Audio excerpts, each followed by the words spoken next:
Langit malam belum pernah terasa setegang ini ketika sekitar 10 rudal balistik Iran melesat menuju Israel. Banyak orang mengira perhatian dunia akan tertuju pada ledakan, pencegatan rudal, dan ancaman perang yang semakin dekat.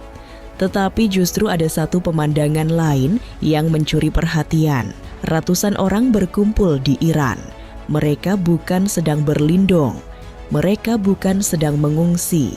Mereka justru datang untuk menonton. Di bawah langit yang diterangi cahaya rudal, sorak-sorai terdengar ketika misil-misil itu meninggalkan peluncurnya dan terbang menuju Israel.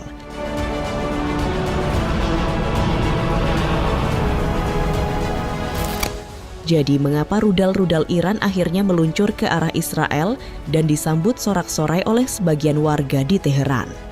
Jawabannya tidak terletak pada satu malam saja. Serangan itu merupakan puncak dari serangkaian insiden yang dalam beberapa hari terakhir terus menggerus gencatan senjata yang sebelumnya berhasil menahan kawasan dari konflik yang lebih besar. Sedikit demi sedikit ketegangan meningkat, dan pada akhirnya retakan-retakan kecil itu mulai berubah menjadi ancaman yang jauh lebih serius. Titik awal keretakan mulai terlihat pada 26 Mei. Saat itu Komando Pusat Amerika Serikat atau CENTCOM mengumumkan operasi militer di wilayah selatan Iran. Washington menyebut operasi tersebut sebagai tindakan pertahanan diri. Menurut versi Amerika, sasaran serangan adalah peluncur rudal dan kapal-kapal Iran yang diduga sedang memasang ranjau laut. Aktivitas itu dianggap berpotensi membahayakan pasukan Amerika serta jalur pelayaran strategis di kawasan. Namun bagi Teheran, operasi tersebut dipandang sebagai pelanggaran serius yang tidak bisa dibiarkan begitu saja. Ketegangan yang sebelumnya masih berada di bawah permukaan mulai berubah menjadi aksi saling balas. Iran kemudian meluncurkan serangan yang diklaim menyasar sejumlah titik strategis.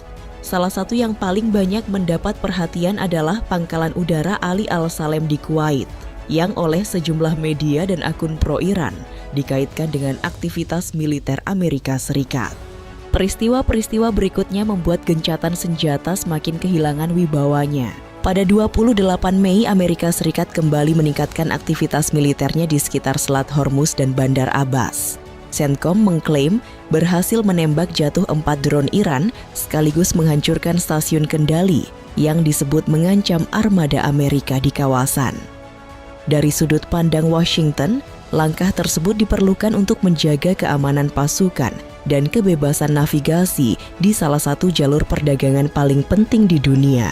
Namun Iran melihatnya sebagai provokasi lanjutan. Tak lama kemudian, Teheran mengumumkan serangkaian aksi balasan yang langsung menarik perhatian dunia. Klaim yang paling menonjol adalah keberhasilan menjatuhkan drone pengintai EMQ-9 Reaper di kawasan Teluk Persia.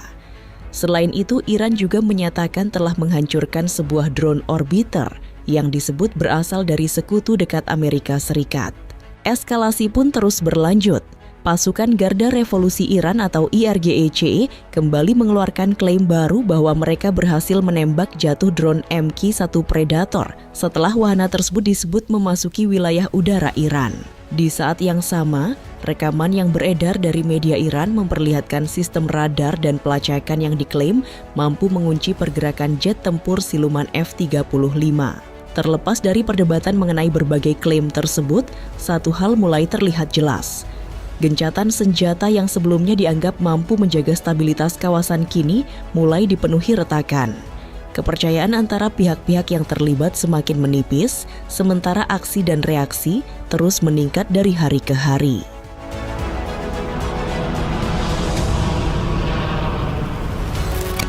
Memasuki 1 hingga 2 Juni, ketegangan di Teluk Persia kembali meningkat. Setelah beberapa hari diwarnai aksi saling serang dan klaim penembakan drone, Amerika Serikat mengumumkan operasi militer tambahan terhadap sejumlah fasilitas Iran di Goruk dan Pulau Qeshm. CENTCOM menyebut serangan tersebut sebagai respons atas insiden sebelumnya, termasuk klaim Iran yang berhasil menjatuhkan drone MQ-1 milik Amerika. Namun di mata Teheran, langkah Washington justru dianggap sebagai pelanggaran lanjutan terhadap gencatan senjata yang sudah berada di ambang kehancuran. Situasi semakin sensitif karena lokasi insiden berada tidak jauh dari Selat Hormuz, jalur pelayaran yang menjadi urat nadi perdagangan energi dunia. Di tengah meningkatnya ketegangan, IRGC Navy memperluas patroli di kawasan tersebut. Media Iran menayangkan rekaman kapal-kapal cepat Garda Revolusi yang beroperasi di sekitar jalur pelayaran internasional. Teheran menegaskan bahwa patroli itu bertujuan menjaga keamanan perairan dan memastikan lalu lintas kapal berlangsung sesuai aturan. Tidak lama kemudian Iran mengumumkan serangan balasan. IRGC mengklaim telah menghantam pangkalan udara yang disebut terkait dengan operasi Amerika sebelumnya. Pada saat yang sama, para pejabat Iran memperingatkan bahwa respons berikutnya bisa jauh lebih keras jika serangan baru kembali terjadi. Akibatnya, kawasan Teluk kembali dipenuhi ketidakpastian. Berbagai spekulasi mengenai kemungkinan korban jiwa dan potensi eskalasi yang lebih luas mulai bermunculan, menambah kekhawatiran bahwa konflik ini sedang bergerak menuju fase yang semakin berbahaya. Pada 3 Juni, konflik yang sebelumnya masih berupa rangkaian aksi balas-membalas akhirnya memasuki fase yang jauh lebih berbahaya. Gencatan senjata yang sejak awal sudah rapuh, kini berada di ambang kehancuran.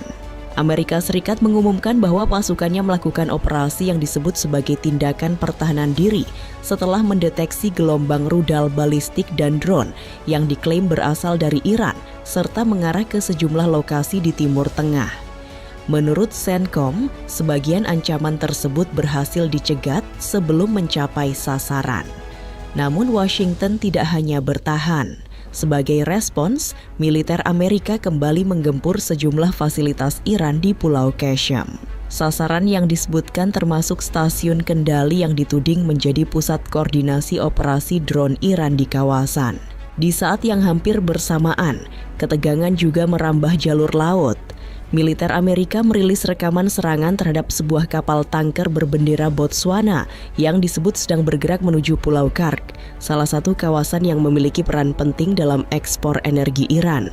Peristiwa ini membuat konflik yang semula terfokus pada operasi udara mulai meluas ke sektor maritim. Namun perhatian terbesar justru datang dari respons Teheran.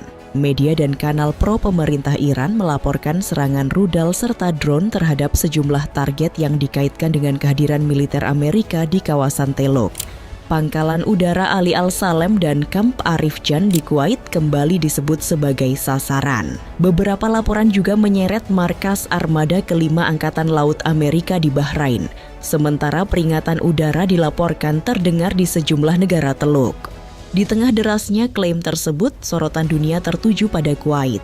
Foto dan video yang beredar memperlihatkan kerusakan di Terminal 1 Bandara Internasional Kuwait, disertai laporan korban jiwa dan penghentian sementara aktivitas penerbangan.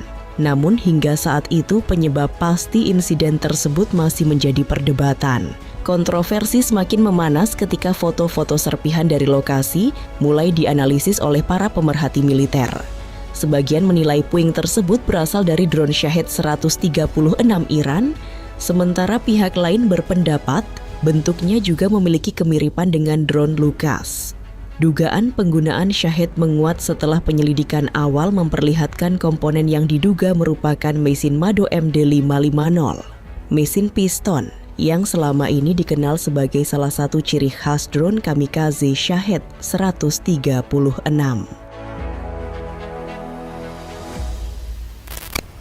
Ketika gencatan senjata diumumkan, banyak pihak berharap Timur Tengah akhirnya mendapat kesempatan untuk bernapas. Setelah berbulan-bulan dipenuhi serangan rudal, operasi udara, dan ancaman eskalasi regional, kesepakatan itu sempat dipandang sebagai peluang untuk menurunkan suhu konflik. Namun, kenyataan di lapangan menunjukkan gambaran yang jauh berbeda. Alih-alih menjadi awal dari stabilitas, gencatan senjata justru terlihat seperti masa jeda yang dipenuhi kecurigaan. Setiap serangan dibalas dengan serangan baru. Setiap insiden memunculkan tuduhan baru. Dan setiap pihak merasa dirinya sedang bertindak untuk mempertahankan keamanan, bukan melanggar kesepakatan. Di tengah situasi tersebut, perdebatan mengenai peran para aktor utama semakin menguat. Sejumlah pengamat menilai tekanan militer yang terus berlangsung telah membuat ruang diplomasi semakin sempit. Ketika mediator berusaha menjaga dialog tetap hidup, aksi militer di lapangan justru terus menciptakan fakta-fakta baru yang memperumit proses negosiasi. Akibatnya, kepercayaan yang seharusnya menjadi fondasi perdamaian semakin sulit dibangun. Amerika Serikat sendiri tetap mempertahankan posisi bahwa operasi-operasinya dilakukan untuk melindungi pasukan dan kepentingannya di kawasan. Berbagai fasilitas yang diserang disebut sebagai ancaman potensial yang harus dinetralkan sebelum mampu menyerang lebih dulu. Namun Iran melihat situasi itu secara berbeda. Dari sudut pandang Teheran, serangan yang dilakukan selama masa gencatan senjata hanya membuktikan bahwa kesepakatan tersebut tidak dihormati secara konsisten. Perbedaan cara pandang inilah yang membuat setiap insiden menjadi sumber kontroversi baru. Tidak ada kesepahaman mengenai siapa yang memulai eskalasi. Tidak ada kesepakatan mengenai siapa yang paling bertanggung jawab. Yang ada hanyalah narasi yang saling bertabrakan dan semakin memperdalam jurang ketidakpercayaan. Pada saat yang sama, dampaknya mulai melampaui urusan militer semata. Kekhawatiran terhadap keamanan jalur pelayaran strategis kembali meningkat.